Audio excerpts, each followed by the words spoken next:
이혼한 지 벌써 3년이 지났다. 처음엔 눈 뜨는 것조차 싫었다. 문득문득 들이닥치는 공허함이 집안 구석구석에 스며 있었다. 아침이면 텅 빈 식탁과 말없는 뉴스 소리만이 하루의 시작을 알렸다. 그렇게 한 날 한날을 반복하다 보니 이제는 혼자라는 사실도 익숙해졌다. 괜찮은 척하는데도 능숙해졌고 사람들과 어울리는 법도 서서히 잊혀갔다. 신혜숙, 55살. 한때는 고등학교에서 수학을 가르쳤고 두 자녀를 키워낸 어머니였다. 지금은 퇴직한 전직 교사일 뿐이다. 자녀들과는 명절에 영상통화를 나누는 게 전부였고 평소에는 각자 해외에서 바쁘게 살아가는 삶에 끼어들 여지가 없었다. 한동안은 그래도 책을 읽고 라디오를 들으며 시간을 보냈지만 어느 순간부터는 모든 것이 무의미하게 느껴졌다. 감정이 평평해졌고 삶의 방향이 흐려졌다. 그런 나를 계속해서 바깥으로 이끌려는 친구가 있었다. 대학 동기인 미숙은 매주 전화를 걸어와 이런저런 핑계를 대며 밖에 나가자고 졸랐다. 도서관 강좌도 추천했고 문화센터도 권했다.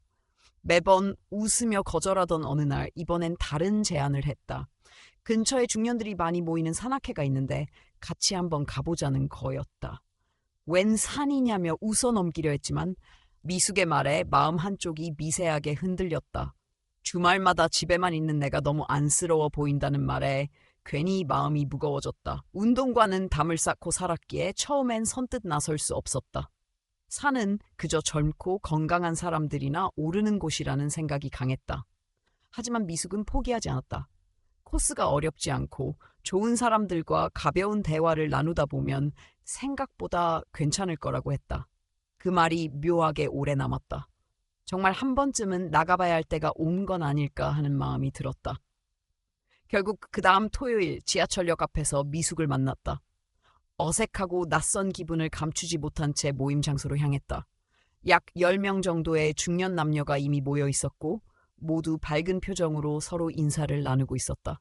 평소 같았으면 그 풍경 자체가 부담스러웠겠지만 묘하게 편안한 분위기가 있었다. 각자 배낭과 등산화를 챙긴 모습에서 준비된 사람들의 안정감이 느껴졌고 그 안에 나도 살짝 스며드는 느낌이었다. 그날 처음 만난 사람이 있었다. 총무를 맡고 있다는 강우재 씨였다. 미숙이 나를 소개하자마자 먼저 다가와 반갑게 인사했다. 오늘이 첫 산행이라며 긴장할 필요 없고 초보자도 충분히 따라올 수 있는 쉬운 코스라고 했다. 그의 말투는 친절했고 말하는 방식이 단정했다. 특별한 이유 없이 마음이 놓였고 그날 하루는 생각보다 훨씬 부드럽게 흘러갔다. 산행은 체력적으로 조금 힘들었지만 중간중간 대화를 나누며 걷는 시간이 의외로 즐거웠다.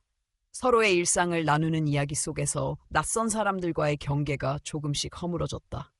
누군가가 챙겨주는 말 한마디, 다 함께 나누는 간식 하나하나가 오랜만에 느껴보는 따뜻함이었다. 집에서 아무 말도 없이 흘러가던 시간과는 전혀 다른 감각이었다. 산에서 내려올 때쯤 우재 씨는 다음 주에도 꼭 오라고 말했다. 봄이 되면 산이 더 예뻐진다며 꼭 함께 가면 좋겠다고 했다. 그가 나를 선생님이라고 부른 순간 이상하게 가슴 한쪽이 따뜻해졌다. 오랜만에 누군가에게 존중받는다는 감정이 이렇게 강렬했는지 잊고 있었다. 돌아오는 길 그 여운이 꽤 오래 남았다. 그날 밤 새로 산 등산화를 몇 번이나 꺼내보고 다시 넣었다. 뭔가가 시작된다는 예감보다는 나 자신에게 무언가를 허락하고 싶다는 느낌이 더 강했다. 무미건조하던 일상 속에 작은 물결이 생긴 기분이었다. 그 물결이 어디까지 이어질지는 알 수 없었지만 적어도 오늘은 집안의 공기가 전과는 달라진 것 같았다. 침묵만 가득하던 주말에 처음으로 다음 주가 기다려졌다. 다음 주가 오기까지 시간이 유독 더디게 흘렀다. 일상은 변함없었지만 마음속 기대감이 달랐다. 별것 아니라고 넘기려 했지만 작은 설렘은 무시할 수 없었다. 토요일이 되자 자연스럽게 눈이 떠졌고 아침부터 등산화를 꺼내놓고 배낭을 정리했다. 지난주보다 훨씬 수월하게 준비를 마치고 약속 장소로 향했다. 지하철역 앞에는 이미 몇몇 회원들이 모여 있었고 그 중에서도 우재 씨가 먼저 나를 발견하고 반갑게 손을 들어 인사했다. 그날 산행은 처음보다 약간 더 긴 코스였지만 여전히 초보자에게 무리 없는 길이었다. 회원들 간의 분위기는 전보다 더 유쾌했고 나는 그 안에서 조금 더 자연스럽게 알을 섞을 수 있었다. 무엇보다 우재 씨의 존재가 내 긴장을 덜어주었다. 그는 중간중간 다가와 괜찮은지 물어봤고 지영이 낯설거나 험할 때는 옆에서 함께 걸어주기도 했다. 특별한 말이 오가지 않아도 그와 함께 있다는 사실이 이상하게 안정감을 줬다. 하산 후 간단한 간식과 차를 나누며 잠시 쉬는 시간이 있었다. 그 자리에서 우재 씨는 내게 조심스럽게 말을 건넸다. 다음 주에도 참석할 예정인지 봄이 되면 산의 분위기가 완전히 달라진다며 꼭 함께 가자고 했다. 말투는 변함없이 부드러웠고 눈빛엔 진심이 묻어나는 듯했다. 누군가가 나의 존재에 이렇게 꾸준히 관심임을 보인 건 정말 오랜만이었다. 마음 한켠에서 잊고 지냈던 감정이 조용히 움직이기 시작했다. 집으로 돌아오는 길 등산복 가게 앞을 지나치다 무심코 안으로 들어갔다. 특별히 필요한 것은 없었지만 괜히 등산 모자 하나를 샀다. 스스로에게 이유를 설명하지 않아도 되는 작은 충동이었다. 그것만으로도 마음이 조금 가벼워졌고 다음 산행을 더욱 기대하게 되었다. 일상은 그대로였지만 반복되던 하루가 이제는 다음 토요일을 중심으로 다시 짜여지는 듯했다. 평일 동안에는 조용히 일상을 보냈다. 책을 읽거나 뉴스를 보고 간단한 집안일을 하며 시간을 보냈다. 그러나 주중 내내 우재 씨의 말이 머릿속에 맴돌았다. 함께 걷자고 했던 그 말이 단순한 인사인지 아니면 조금 더 특별한 의미가 있는지 자꾸 생각하게 되었다. 한편으론 이런 생각을 하는 나 자신이 우습기도 했다. 이 나이에 누군가의 관심에 흔들리는 것이 어쩌면 당연한 일인지도 몰랐다. 다음 토요일 약속 장소에 도착했을 때 그는 여전히 그 자리에 있었다. 내 모습을 보고 먼저 다가와 인사를 건넸고 나는 그와 자연스럽게 인사를 주고받았다. 산행이 시작되자 그는 처음보다 더 자주 내 옆에 있었다. 길을 안내해주고 물이나 간식을 챙겨주는 모습이 익숙하게 느껴졌다. 다른 회원들도 점점 나를 반가워하는 눈치였고 나 역시 그들과 조금씩 가까워지고 있었다. 산행 중간에 우재 씨는 내가 다른 회원들과 잘 어울리는 모습을 보며 흐뭇한 표정을 지었다. 그는 내가 산에서 마음이 편한지를 물었고 이런 자연 속에서 사람들과 함께 있는 것이 삶에 활기를 줄 수 있다고 말했다. 그 말이 내게는 위로처럼 들렸다. 처음엔 단순한 활동이라 생각했던 산행이 이제는 삶의 한 부분처럼 느껴지기 시작했다. 매주 토요일마다 누군가와 함께 걷고 이야기하고 웃을 수 있다는 것이 이렇게 소중한 일이었나 싶었다. 하산 후 그는 또 한 번 다음 주에도 꼭 오라고 말했다. 이번엔 더 좋은 코스를 준비해 놓았다고 했다. 나 역시 망설임 없이 고개를 끄덕였다. 마음속에서 무언가가 분명히 달라지고 있었다. 외로움을 잊게 해주는 새로운 루틴이 생긴 것 같았고 우재 씨와 나눴던 사소한 대화들이 계속해서 떠올랐다. 그의 말투, 눈빛, 배려가 하나하나 떠오를 때마다 마음이 묘하게 따뜻해졌다. 그날 밤 오랜만에 이메일을 확인하다가 자녀들로부터 온 메시지를 발견했다. 짧은 안부와 사진 몇 장이 전부였지만 이상하게도 그 순간 외로움이 크게 느껴지지 않았다. 이전 같았으면 사진을 보고 한참을 멍하니 앉아 있었을 텐데 이제는 그보다 더 가까이에서 나를 챙겨주는 사람들이 있다는 사실이 떠올랐다. 산에서 보낸 시간이 생각보다 더 큰 변화를 만들어내고 있었고 그 중심에는 우재 씨가 있었다. 그렇게 또 한 주가 지나갔다. 나는 새로운 등산복을 주문했고 배낭에 들어갈 작은 보온병도 준비했다. 준비하는 시간이 설렘으로 가득했고 처음에는 어색했던 산악회라는 공간이 이제는 기다려지는 자리가 되었다.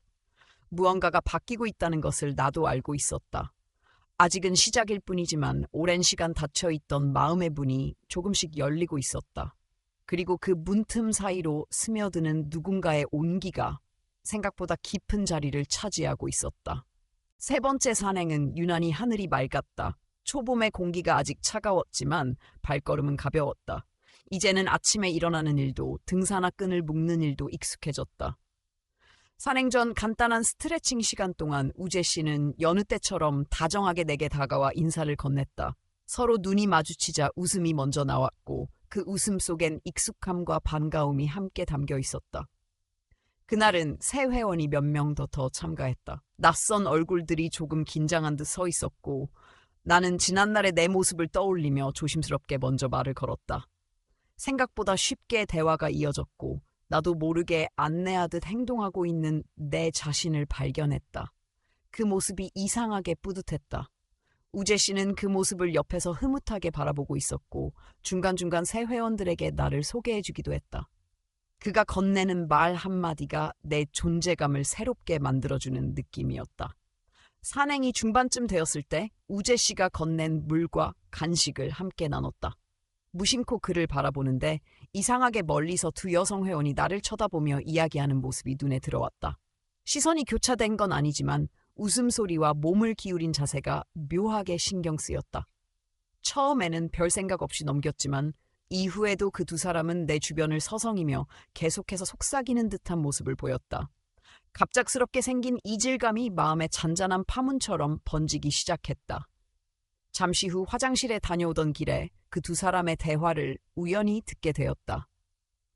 대수롭지 않게 들리던 말들 속에 저번에 왔던 김 선생님이라는 단어가 섞여 있었고 그가 다시는 나타나지 않았다는 말이 뒤따랐다. 이어서 들린 말은 충격적이었다. 우재 씨가 또 손댄 거 아니야? 이번엔 박 선생님이네. 안타깝다. 짧은 순간 가슴이 얼어붙는 듯했다. 나를 지칭하는 말이라는 걸 직감할 수밖에 없었고 그 말들이 뜻하는 바가 무엇인지 천천히 머릿속에서 조합되기 시작했다. 처음엔 아니라고 부정했다.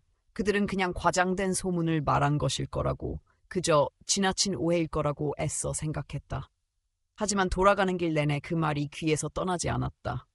우재 씨의 다정함이 갑자기 다른 얼굴로 보이기 시작했고 그의 눈빛과 행동 하나하나가 다시 해석되기 시작했다. 산에서의 기억이 한 겹씩 벗겨지며 미묘한 불편함이 자리 잡았다. 그날 밤 미숙에게 전화를 걸었다. 주저하다가 조심스럽게 물었다. 우재 씨에 대해 좀 더 아는 게 있어?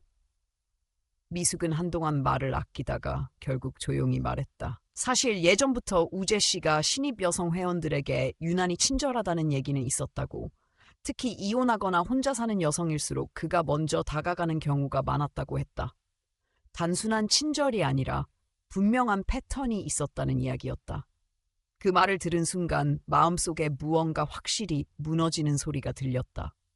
내가 특별한 대상이 아니라 그저 많은 여성들 중 하나였다는 사실이 믿기지 않았다. 동시에 자존심이 상했다. 왜 하필 나였는지, 왜 나는 그걸 알아채지 못했는지 스스로를 원망하게 됐다. 하지만 또 한편으로는 이런 생각이 들었다. 이 나이에 누가 나에게 그렇게 다가오겠는가? 그래서 더 쉽게 마음을 열었던 건 아닐까? 그 이후에 산행은 달라졌다. 나는 이전과는 다른 시선으로 사람들을 보게 되었고 우재 씨의 행동 하나하나를 의심하게 되었다. 그의 친절은 여전히 이어졌지만 그 친절이 더 이상 따뜻하게 느껴지지 않았다.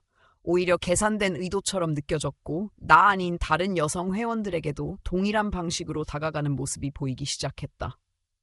그의 말투, 눈빛, 웃음은 여전히 똑같았지만 그 안에 담긴 감정은 이제 더 이상 믿을 수 없게 되었다. 다른 남성 회원들의 시선도 신경 쓰이기 시작했고 일부는 묘하게 불편하게 느껴졌다. 처음엔 그냥 지나치던 말투나 농담이 이제는 다르게 들렸고 산악회라는 공간이 더 이상 순수한 취미 모임으로 보이지 않았다. 불편함은 쌓여갔고 마음은 복잡해졌다.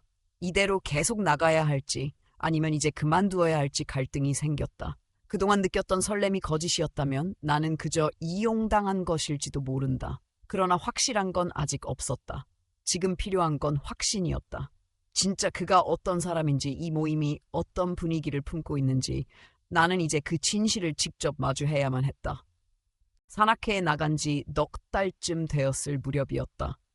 처음에 설렘은 잦아들었고 대신 복합 감정이 자리 잡았다. 매주 산에 오르는 일은 여전히 삶의 리듬을 만들어주었지만 마음은 점점 무거워지고 있었다.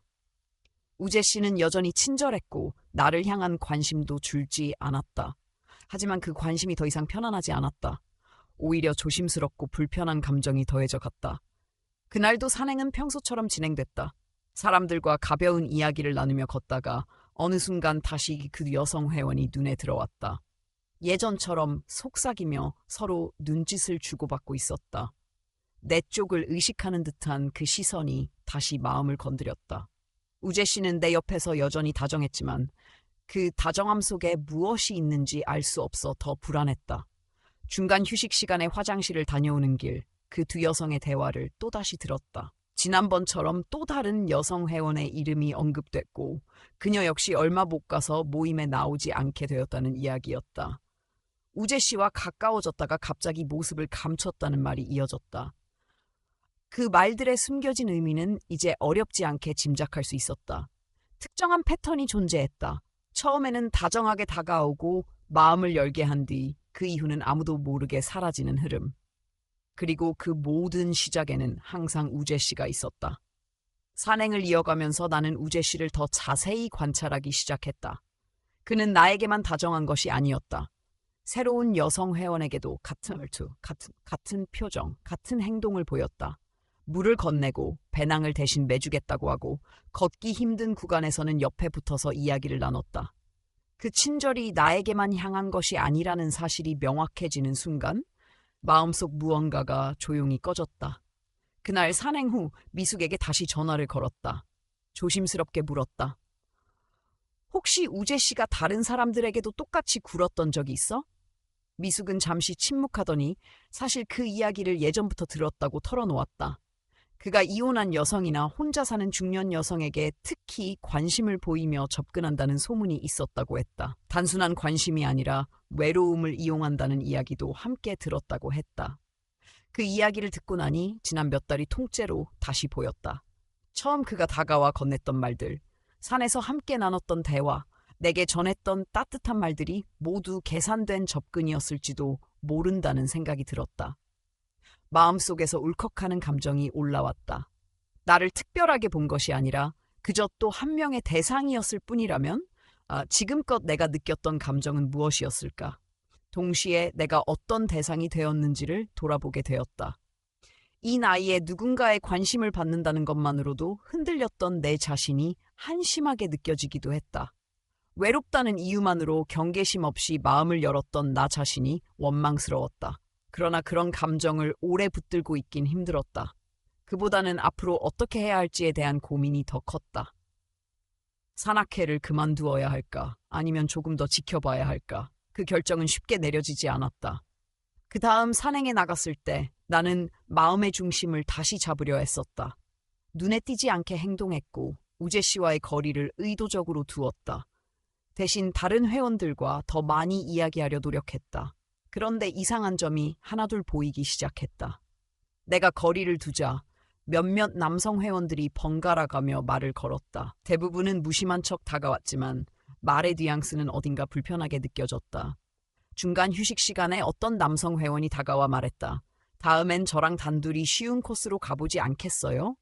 말은 부드러웠지만 그 속에 담긴 의미는 단번에 느껴졌다. 나는 어색한 웃음으로 넘겼지만 그 순간부터 그 모임 전체가 불편하게 느껴지기 시작했다. 산행이 끝나고 단체 사진을 찍을 때 우재 씨가 자연스럽게 내 옆에 섰다.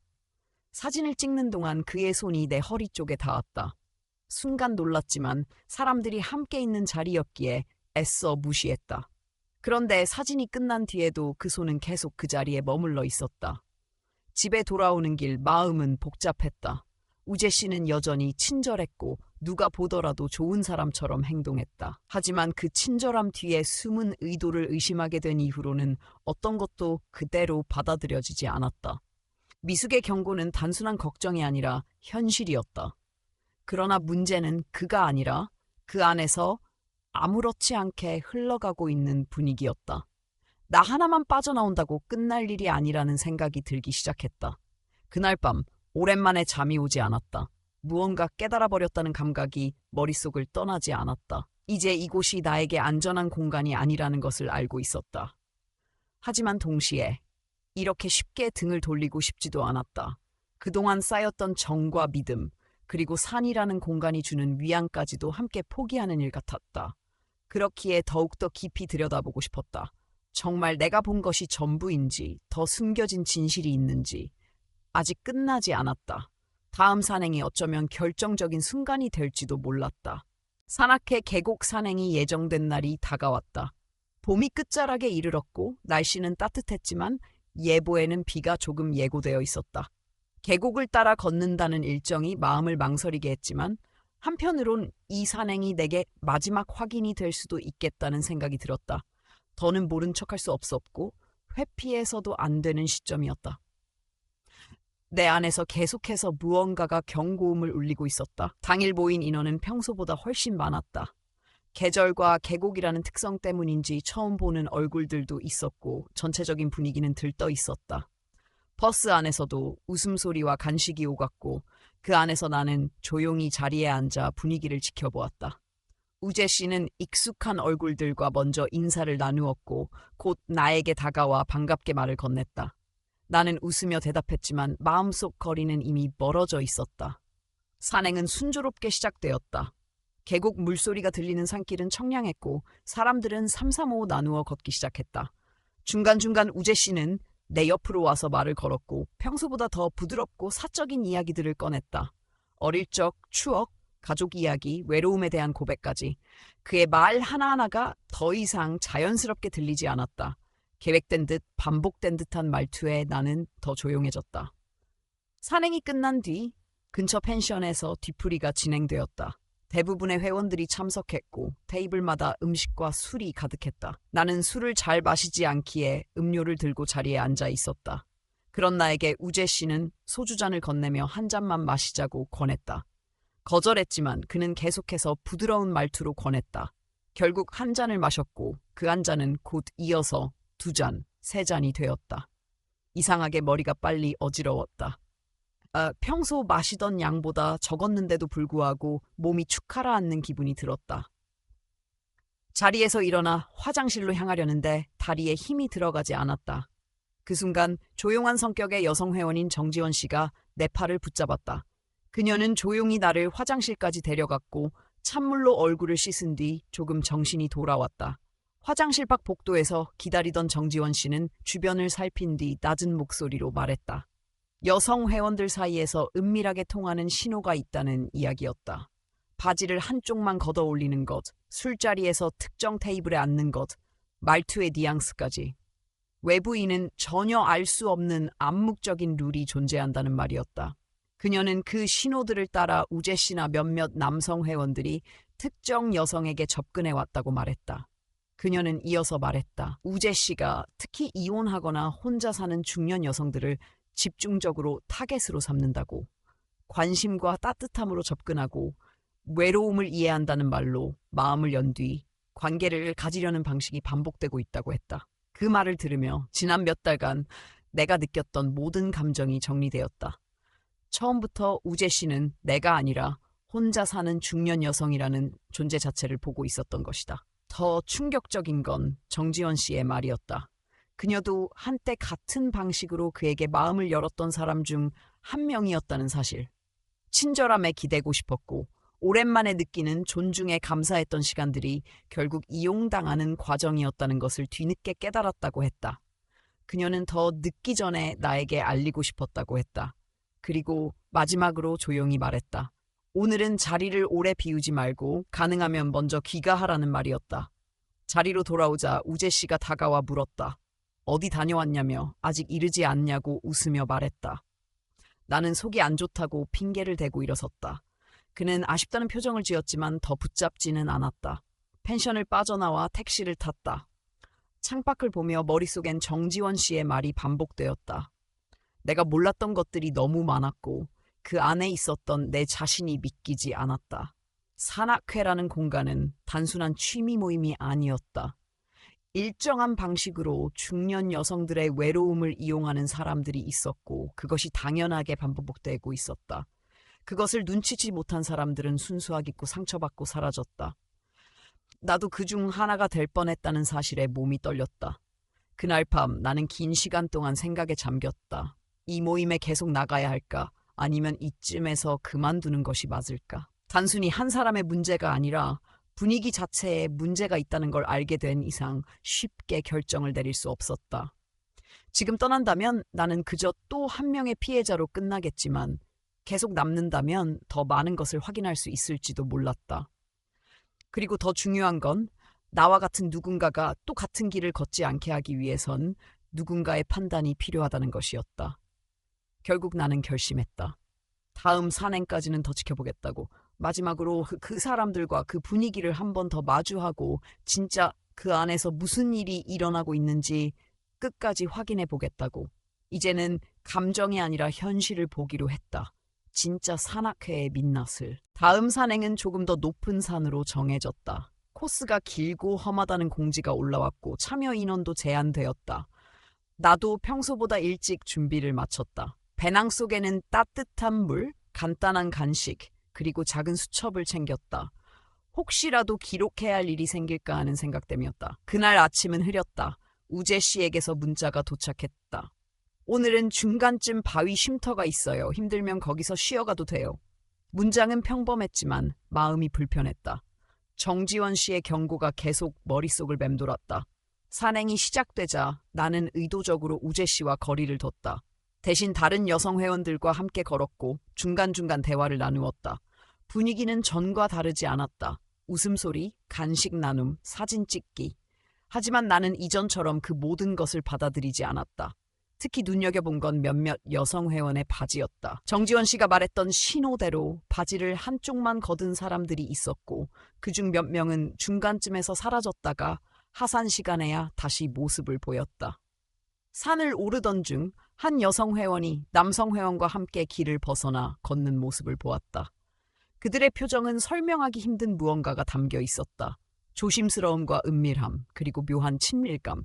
처음에는 우연이라 생각하려 했지만 똑같은 장면이 반복되자 더 이상 무시할 수 없었다. 정상 가까이에 도달했을 무렵 또 다른 남성 회원이 내게 다가와 말했다. 박 선생님, 저쪽에 경치 좋은 곳이 있어요. 같이 가보실래요? 사람들 시선도 없고 편하게 쉴 수 있어요. 순간 머릿속이 복잡해졌다. 정중하게 거절했고 다른 회원들 틈으로 돌아갔다. 그는 미소를 지으며 돌아섰지만 그 눈빛은 이전의 친절과는 달랐다. 그 순간 확신했다. 이건 단순한 오해나 소문이 아니라 이 모임 안에 자리 잡은 분명한 문화였다. 그것은 자연스러운 인간관계가 아니라 계산되고 반복된 접근의 방식이었다. 중년 여성의 외로움을 기회로 삼는 시스템. 그 시스템 안에 내가 있었고 나도 대상이 되어 있었다. 하산 후 버스에 탔다. 정지원 씨가 내 옆에 조용히 앉았다. 오늘 잘하셨어요. 거절하는 모습 봤어요. 나는 조용히 고개를 끄덕였다. 그녀는 이어서 말했다. 이 산악회만의 문제가 아니에요. 다른 곳도 비슷해요. 나이 든 여성들이 모이는 모임일수록 더 심해요. 임원들 사이에서는 다 알고 있는 일이고요. 그녀의 말은 무겁게 내렸다. 처음엔 우재 씨 한 사람의 문제로 생각했지만 이제는 더 이상 그렇게 볼 수 없었다. 버스 창밖 풍경은 익숙했지만 내 마음은 낯설었다. 이 모든 일이 단순한 오해로 끝나기를 바랐던 내 기대는 산산이 부서졌고 그 안에 자리 잡은 구조적 문제는 내가 상상한 것보다 더 깊고 넓었다. 아무도 말하지 않았고 누구도 정면으로 고발하지 않았다. 침묵은 보호막처럼 보였지만 사실은 공모였다. 사람들은 다 알고 있으면서도 모른 척했고 피해자들은 스스로 피해자임을 인정하기 싫어했다. 그날 밤 집에 돌아와 샤워를 마친 후에도 잠들지 못했다. 이제 그만둘까? 라는 질문이 머릿속에 계속 맴돌았다. 하지만 쉽게 떠날 수 없었다. 이제 막 진실을 확인했고 다른 사람들에게도 이 현실을 알릴 책임이 생긴 듯한 기분이었다. 그러던 중 우재 씨에게서 문자가 왔다. 오늘 산행 어떠셨어요? 다음 주에는 더 멋진 코스로 안내해드리고 싶네요. 나는 답장을 하지 않았다. 대신 미숙에게 전화를 걸었다. 혹시 내 이혼 이야기를 우재 씨한테 했어? 긴 침묵 끝에 그녀는 말했다. 미안해. 그냥 네가 잘 어울렸으면 해서. 그 사람이 먼저 물어보길래 그만 숨이 막혔다. 친구라고 믿었던 사람이 내 사적인 이야기를 그렇게 쉽게 흘렸다는 사실에 가슴이 답답해졌다. 왜 그 사람이 그런 걸 물어보는지 의심해보지는 않았어?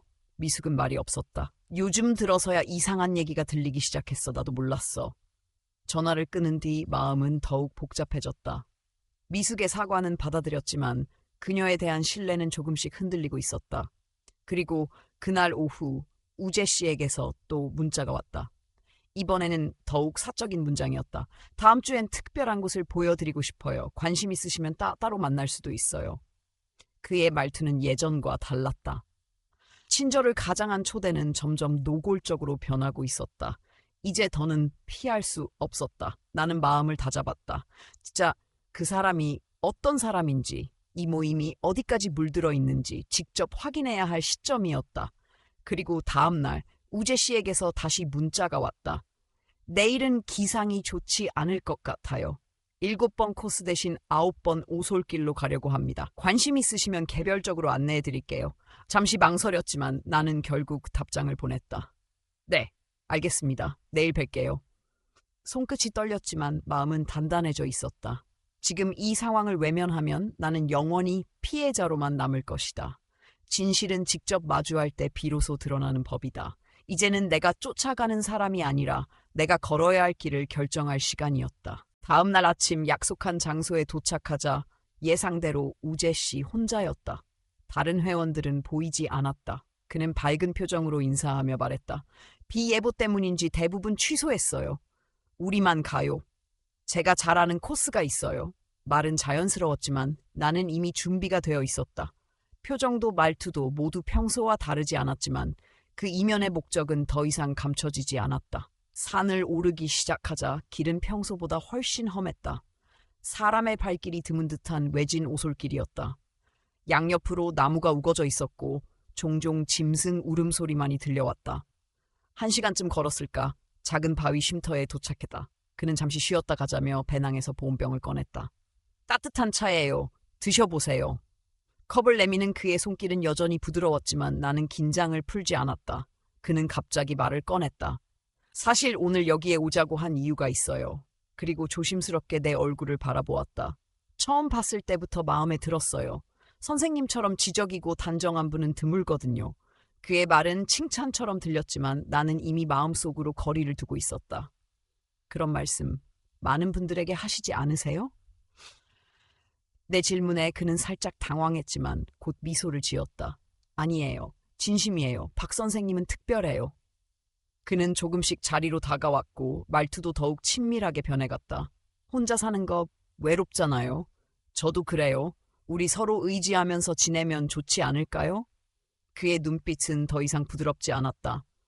조심스럽게 다가왔던 눈빛은 어느새 확신에 찬 사냥감을 바라보는 듯한 표정으로 바뀌어 있었다. 나는 조용히 말했다. 저는 그런 사람 아닙니다.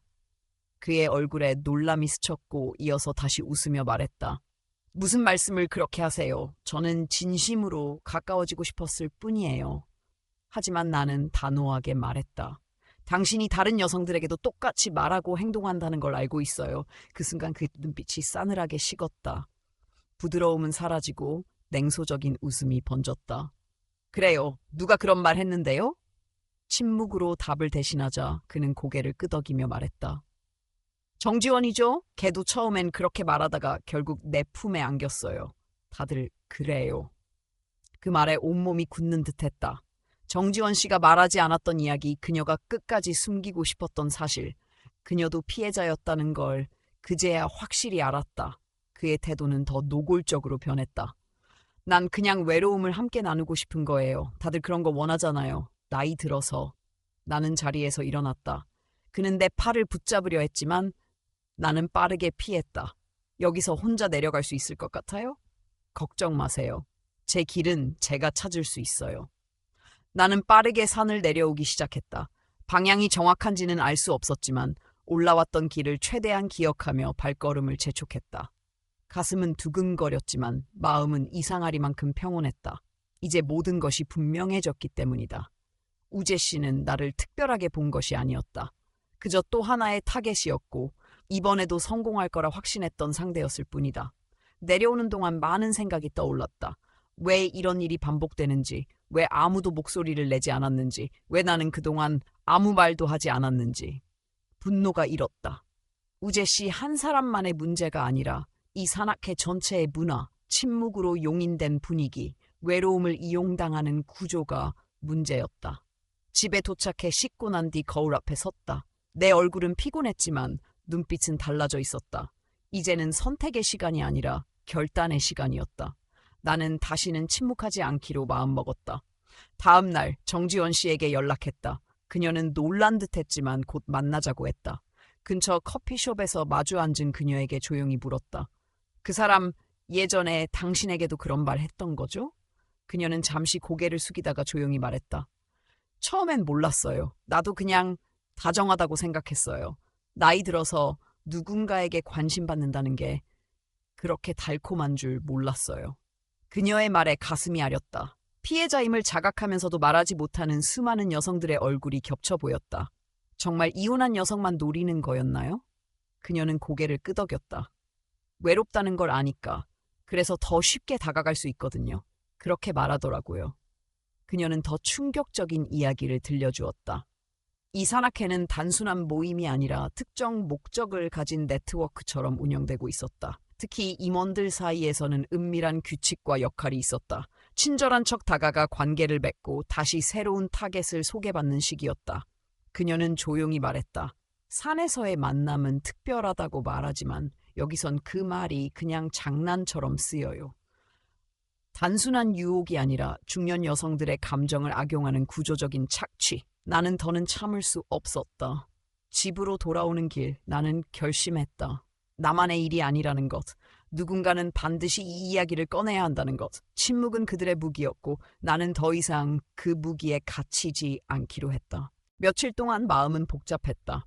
내가 겪은 일이 단순한 개인의 경험으로 끝나지 않는다는 걸 알기에 더 조심스러웠다. 하지만 이대로 묵인하면 또 다른 누군가가 같은 상처를 겪게 될 것이란 확신이 나를 계속 밀어붙였다. 결국 나는 내가 겪은 일을 글로 남기기로 했다. 거창한 고발이 아니라 단지 사실을 정리하고 기록하는 것부터 시작하기로 마음먹었다. 컴퓨터 앞에 앉아 한 글자씩 써 내려갔다. 제목은 여성 중년 산악회 문화의 민낯, 내가 경험한 불편한 진실. 나는 우재 씨의 실명은 밝히지 않았지만 산악회의 이름과 구조, 그리고 그 안에서 반복되었던 상황들을 구체적으로 적었다. 단순한 비난이나 감정의 발산이 아니라 왜 이런 문화가 문제인지, 어떻게 여성들의 외로움을 이용하는 방식으로 시스템이 작동하는지를 최대한 차분하게 서술했다. 글을 올리기 전 한참을 망설였다. 다시는 그 모임에 발을 들이지 못할 거라는 사실, 누군가로부터 비난을 받을 수도 있다는 불안이 마음을 흔들었다. 하지만 더 이상 두려움에 머무를 수 없었다. 나는 용기를 내어 게시 버튼을 눌렀다. 처음 몇 시간은 조용했다. 하지만 점점 댓글이 달리기 시작했고 하루가 지나기도 전에 내 글은 지역 커뮤니티에서 큰 화제가 되었다. 댓글 중에는 나와 비슷한 경험을 했다는 여성들의 고백이 이어졌고 응원의 메시지도 쏟아졌다. 저도 같은 일을 겪었어요. 산악회마다 그런 분위기 있더라고요. 용기 내주셔서 감사합니다. 눈물이 났다. 나만 겪은 일이 아니었다.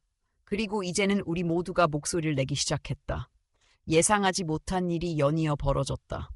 지역신문 기자에게 연락이 왔고 인터뷰를 요청받았다. 처음에는 망설였지만 더 많은 사람에게 이 현실을 알리기 위해 얼굴은 가리대 인터뷰에 응했다. 중년 여성 대상 산악회의 불편한 진실이라는 제목의 기사는 곧 온라인으로도 공유되었고 반향은 예상보다 컸다. 그날 오후 우재 씨에게서 전화가 왔다. 오랫동안 차단했던 번호였지만 이번에는 받았다. 그의 목소리는 분노로 가득 차 있었다. 당신이 그 글 쓴 거예요? 나는 조용히 대답했다. 맞아요. 저는 사실만을 말했어요. 그는 명예훼손으로 고소하겠다고 소리쳤다. 당신이 우리 산악회를 망쳤어. 나는 침착하게 말했다. 산악회를 망친 건 제가 아니라 당신과 같은 사람들이에요. 전화를 끊고 난 뒤 잠시 불안했지만 곧 마음이 정리되었다. 나는 진실을 말했다. 그리고 그 진실은 나 혼자만의 것이 아니었다. 며칠 후 산악회 내부에서 혼란이 벌어졌다는 소식이 들려왔다. 여성 회원들 사이에서 분노가 터졌고 임원진에 대한 불신이 확산되었다. 결국 우재 씨는 총무직에서 사임했고 다른 임원들도 조사를 받게 되었다. 지역 산악연맹은 해당 산악회에 대해 공식 조사를 시작했고 일시 활동 정지 처분이 내려졌다. 건전한 산악 문화를 해치는 행위로 간주된 것이었다.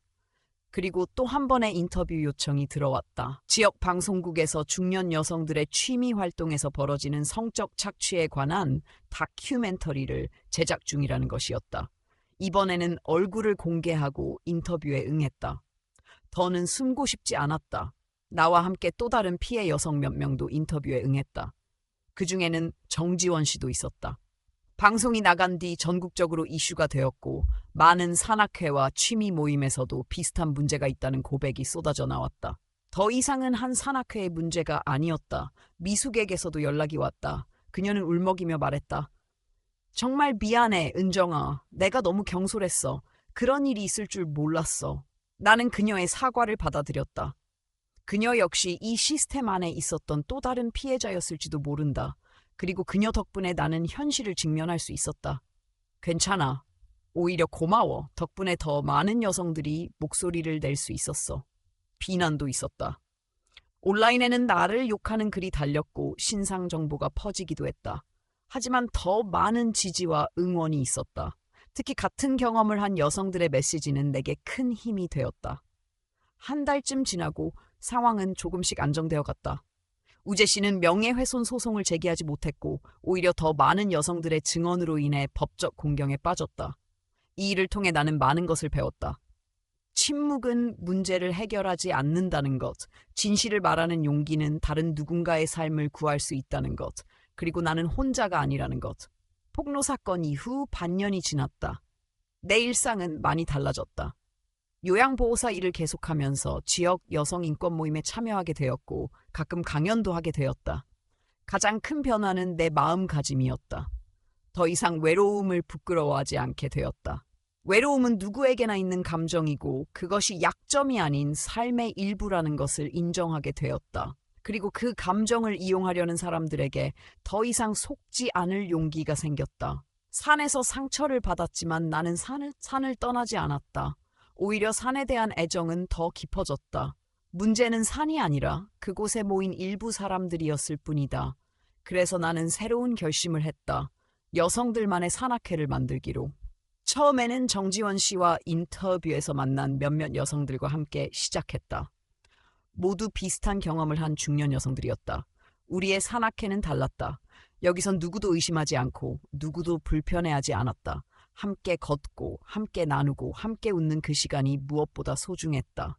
작은 모임은 입소문을 타고 점점 커졌고 이제는 30명 이상의 회원이 함께하고 있다. 우리는 매주 다른 산을 오른다. 때로는 쉬운 코스로, 때로는 조금 더 도전적인 코스로. 하지만 항상 함께 걷고 함께 머문다. 얼마 전 산 정상에서 일출을 보며 나는 깨달았다. 이제 나는 누군가를 쫓는 사람이 아니라 내가 앞장서서 길을 만드는 사람이 되었다는 것을. 인생은 산을 오르는 것과 같다. 길을 잃기도 하고 넘어지기도 하지만 함께하는 동료가 있다면 어떤 산도 오를 수 있다. 그리고 그 정상에서 마주하는 풍경은 그 어떤 순간보다도 값지고 아름답다. 이 이야기가 누군가에게 작은 용기가 되기를. 외로움에 지배당하지 않고 자신의 가치를 알고 자신의 목소리를 낼 수 있기를. 모든 정상에는 그만한 가치가 있다. 그리고 그 정상에 오르는 길은 누구나 만들 수 있다. 자신의 방식으로, 자신의 걸음으로. 오늘의 이야기에 귀 기울여 주셔서 진심으로 감사드립니다. 바쁘신 시간 속에서도 끝까지 함께해 주신 여러분 덕분에 이 이야기가 더 큰 의미를 갖게 되었습니다. 오늘 이야기 속에는 외로움과 침묵, 그리고 용기를 통해 변화와 연대를 이끌어낸 한 사람의 진심이 담겨 있었습니다. 우리 사회의 무심함 속에서 누군가가 목소리를 낸다는 것은 결코 쉬운 일이 아닙니다. 하지만 그 작은 용기 하나가 또 다른 이들에게 희망이 되고 진실이 전해지는 출발점이 될 수 있다는 사실을 우리는 다시금 깨닫게 됩니다. 이야기를 통해 여러분께서도 주변을 돌아보고 외로움에 갇혀있는 누군가에게 따뜻한 시선을 건넬 수 있다면 그것이야말로 이 이야기의 진정한 가치를 실현하는 길일 것입니다. 저희 채널은 앞으로도 이런 의미 있는 이야기들을 꾸준히 전해드릴 수 있도록 노력하겠습니다. 오늘 이야기가 마음에 와 닿으셨다면 아래에 있는 좋아요를 눌러주시고 느낀 점이나 생각을 댓글로 남겨주시면 큰 힘이 됩니다. 그리고 채널을 구독해주시면 앞으로의 이야기들도 놓치지 않고 함께 하실 수 있습니다. 여러분의 작은 관심과 응원이 저희에겐 큰 힘이 됩니다. 진심으로 감사드립니다.